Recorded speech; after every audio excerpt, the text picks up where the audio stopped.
according to your knowledge and your will for me. What you say you have done, I just need to align, no. Because you are not a man that changes your mind, oh.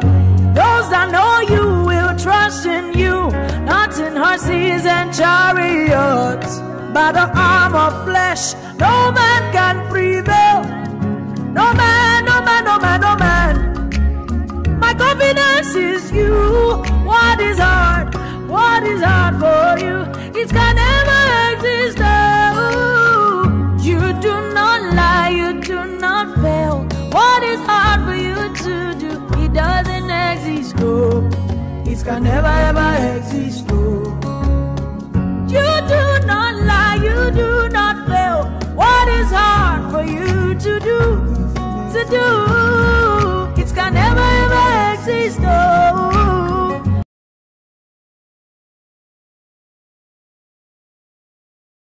After social media bloggers such as myself, African citizens both home and abroad, stand up against the persecution, oppression and abuse of Africans abroad, things have started happening at home. Despite the fact that we appreciate this baby step of African politicians, we also need a drastic change at home to help Africa rise again. 1. Change on foreign policy. 2. Negotiation of strategic political relationships that benefit Africans.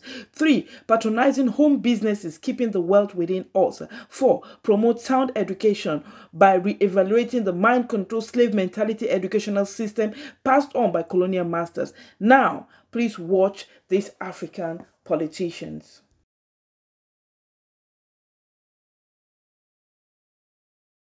Problem providing our police with uniforms. We have actually paid for the new uniforms, and the new uniforms are being done. I asked the Principal Secretary in charge of the State Department of Interior, Dr. Kibicho, who chairs the technical team on the police reforms, to move around the country and look at the capacities we have in our factories, in our textile sector. He has visited Rivertex in Eldoret. He was in Nakuru yesterday. We have gone even to the EBZ zone. What is happening here, and I will speak about it bluntly, and let me make this revelation to you. The Inspector General, the PSI, and myself have been under pressure by some quangles and all manner of spies that we should import police uniform. Listen to me very carefully. We will not import police uniform. Go and write another 10 headlines. We will not import police uniform from any country. We have to promote the local textile industry. Buy Kenya, build Kenya. How are we going to support our cotton farmers? How are we going to support our manufacturers and create jobs in our country? You know, this monkey business that has been going on for a period of time, we go to some shadowy corners and agree to import police uniform from some places and create excuses that, isn't it simply outrageous that someone is saying we don't have material in Kenya with the kind of textile sector that we have? So why would the government put budget resources to revive Rivertex and provide jobs in Eldoret? Then we proceed like fools the following day to import police uniforms from Turkey or from China or from wherever. We have already paid. We are making uniform for our police, and take it to the bank from me. We will not import uniform. No amount of pressure, manipulation or anything will change that position. That style of life has come to an end in Kenya. It has come to an end, and no one is going to live that way. Our uniforms will be made. We have 600 tailors at NYS and huge teams at NYS that are working on this. We'll make the uniforms for our forces in Kenya, create jobs for our people in Kenya, allow manufacturers in Kenya to supply government agencies. Sasa wewe, awakora wako, mahali mlikubaliana mtanunua uniform, utaenda uwaeleze hivi, hatutanunua uniform kutoka kwingine. It's as simple as that, and you can write as many headlines as you want, we will not change that position. Na tuwache kudanganyana hapa. Hii ujeuri must come to an end in this country. Sasa unaenda huko, we will not do this kind of silly things that people have done over the years and try to mess up our country. We will ensure that everything that we need, that we can get in the country, we get it here. That is how we grow our industry. That is how we support our cotton farmers. That's how we support the manufacturing sector. The private sector understands what we are doing. Our president has been firm on this and has been speaking about this. So we can't live any other way. So if you thought that the headline is going to change our mind, now you know. Don't bother. Or if you want, you can go and do another.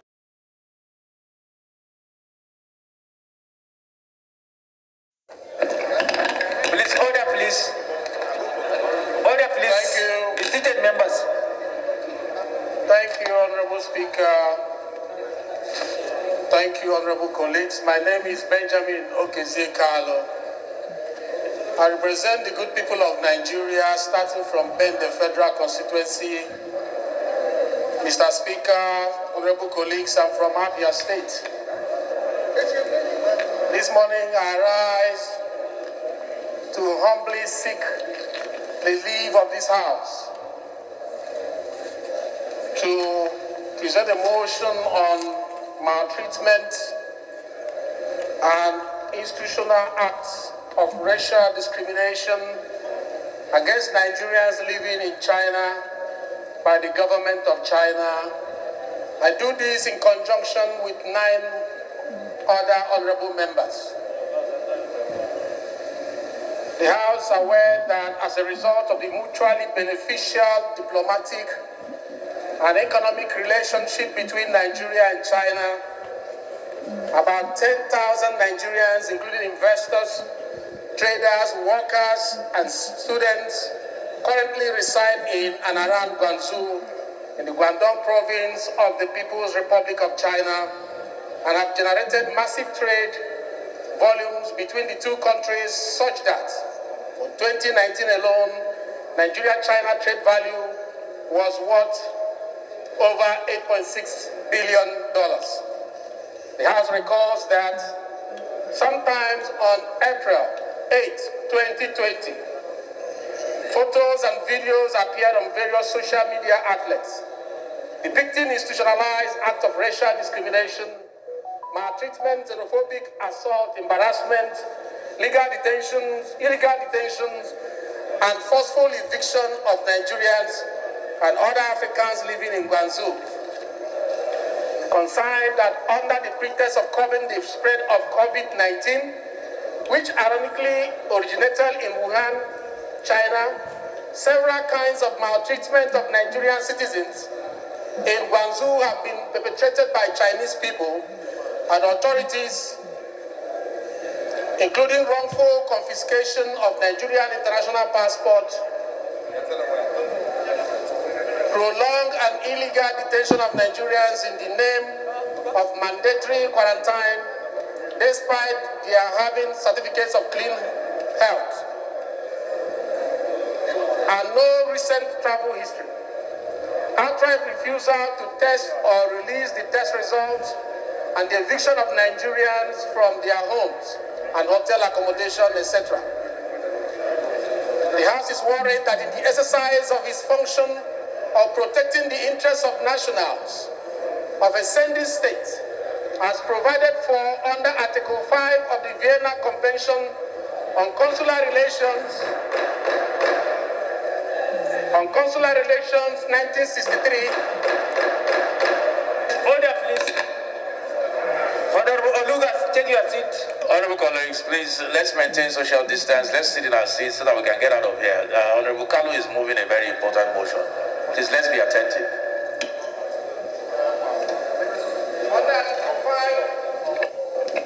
Under Article 5 of the Vienna Convention on Consular Relations, 1963, the Nigerian Consul General was treated in clear violation of Article 40 of the said treaty, which requires the receiving state to treat consular officers with due respect and to take all appropriate steps to prevent attacks on their persons, freedom, or dignity. The House also recalls the troubling case of Mr. Felix Awa Elijah, a Nigerian citizen and legal resident in China who mysteriously disappeared after his abduction and prolonged illegal detention by Chinese police authorities sometime around 6 February 2019, and of which all letters and appeal from Honorable Benjamin Carlo, his representative in the House of Representatives, were ignored by the Chinese authorities. The House also consigned that the action of the Chinese authorities do not reciprocate the favorable treatment their nationals enjoy in Nigeria, but have instead put a strain on the diplomatic and economic relations between Nigeria and China, thereby endangering Nigerian businesses in China valued at billions of dollars.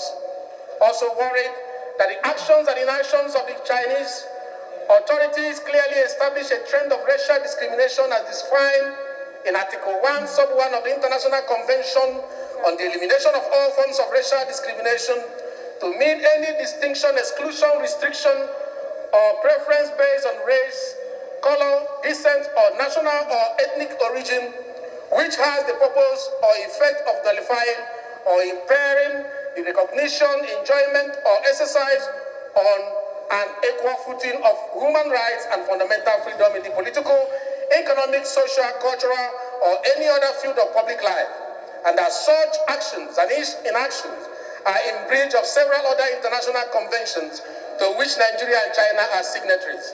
The House also is worried that the actions and inactions of Chinese authorities clearly establish a trend of racial discrimination as defined in Article 1.1 of International Convention on the Elimination of All Forms of Racial Discrimination to mean any distinction, exclusion, and restriction of preference based on race, color.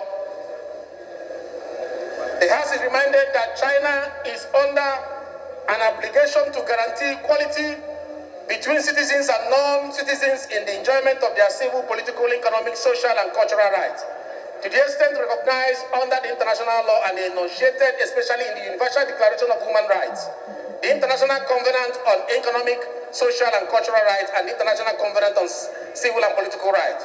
The House is also aware that the Honorable Speaker of the House, Right Honorable Femi Gbajabiamila, the Honorable Minister of Foreign Affairs, Mr. Geoffrey Onyema, and Nigerian Ambassador to China, His Excellency Ahmed Jida, undertook various independent and coordinated intervention, including meetings with the Chinese Ambassador to Nigeria, Dr.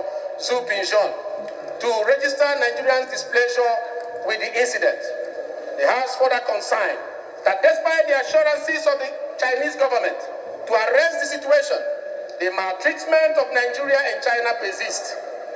The House acknowledges that it has become imperative to take further action to ensure the safety and welfare of Nigerians in line with the provisions of Section 14 2B of the Constitution of the Federal Republic of Nigeria, 1999. The House therefore resolves, 1, to condemn in its entirety the maltreatment, discrimination,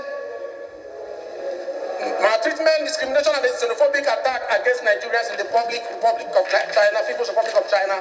2, all the Ministry of Foreign Affairs and all relevant ministries, departments, and agencies to, as a matter of urgency, ensure that all Nigerians who wish to return home, including Nigerians that only visited for business, Nigerians with any form of travel document and identification, Nigerians with passport but expired visas, Nigerians with passport and valid visas who have been ejected by house owners, Nigerians who have tested negative to COVID-19 are evacuated from China and quarantined upon arrival. 3, the House also urged the Attorney General of the Federation and Minister of Justice, the Ministry of Foreign Affairs, and all relevant ministries, departments, and agencies to provide all necessary financial and other assistance to affected Nigerian citizens in China who wish to seek redress in any local or international court for breach of fundamental rights, loss of property, or any other actionable cause occasioned by this maltreatment or discrimination in China. The House resolves also to mandate the Committees on Interior, Nigerian Content Development and Monitoring, and Commerce to investigate the Nigerian Immigration Corporate Affairs Commission, Nigerian Content and Development Monitoring Board. I take that again. Mandate the Committees on Interior, Local Content and Commerce to investigate the Nigerian Immigration Corporate Affairs Commission, Nigerian Content and Development Monitoring Board, and any other relevant ministry, department, or agency to check the validity of all immigration documents of every Chinese person in Nigeria and the expatriate quota of all the Chinese businesses in Nigeria to ascertain the number of illegal and undocumented Chinese immigrants in Nigeria, and to report back in 4 weeks. 5, also mandate the Committees on Interparliamentary Relations, Foreign Affairs, Human Rights, and Diaspora to ascertain the extent of violation of rights of Nigerians in China, as well as losses arising from such maltreatment, and to further engage the Chinese Parliament appropriately to register Nigerians' National Assembly's condemnation of the maltreatment, discrimination, and xenophobic attack against Nigerians in China, and to ensure the cessation of such action by its people and government, and that treatment meted to Nigerians are compatible with China's human rights obligation, and to report back within 4 weeks for further legislative action. 5, seek the concurrence of the Senate of the Federal Republic of Nigeria. I so move. Second. I am Honorable Ferdinand Ozienwako, member representing the group of Njikoka and Ocha Dunugofia Federal Constituency, and from Anambra State. I rise to support a very wonderful motion, heavily moved by my colleague, Carlo. I still support. Thank you. Totally covers everything. Maybe a debate will be almost overkill. Yeah, it's a very well crafted motion. So I'll just put the question. Those in support, please say aye. Those against, please say nay. Ayes have it. On the federal government to ensure the provision of personal protective equipment, PPE, regular release of overhead costs, and provide special intervention funds to all federal tertiary public hospitals in Nigeria. Starting the names of Honorable Yusuf Tanko Sununu and 3 other members. Honorable Sununu is invited to move the motion.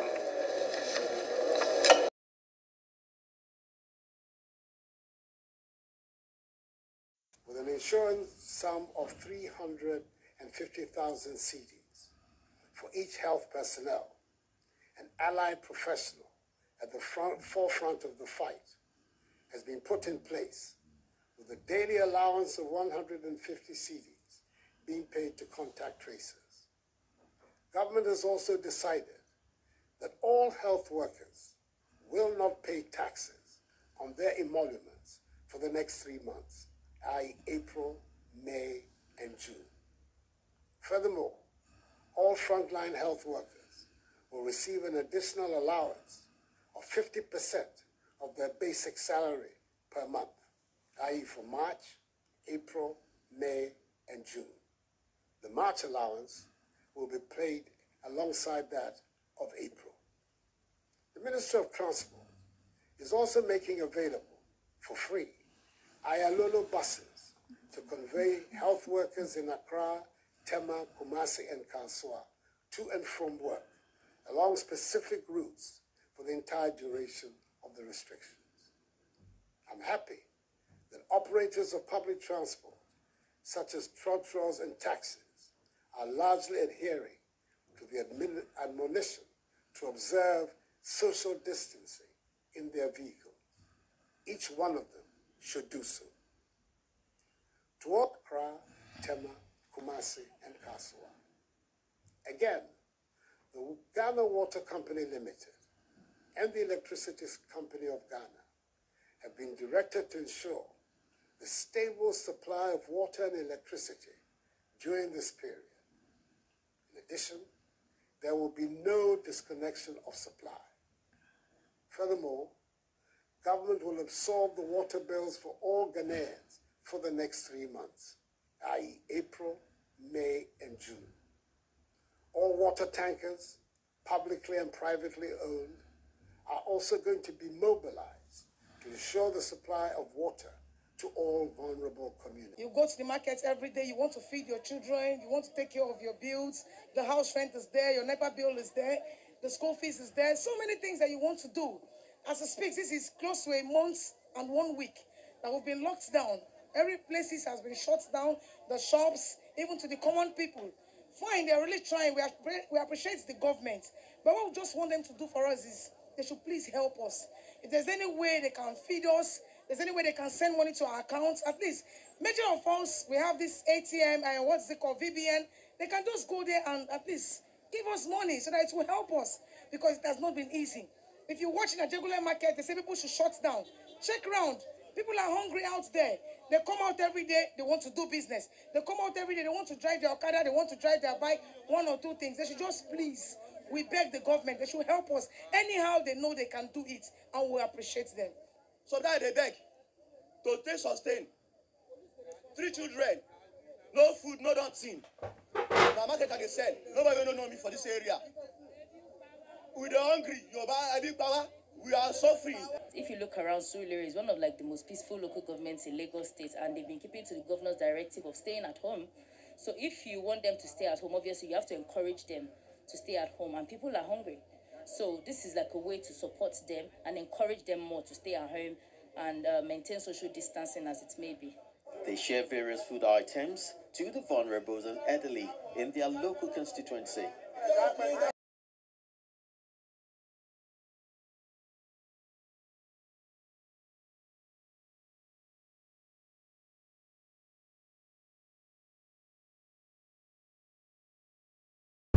According to your knowledge and your will for me, what you say you have done, I just need to align, no. Because you are not a man that changes your mind, oh. Those that know you will trust in you, not in horses and chariots.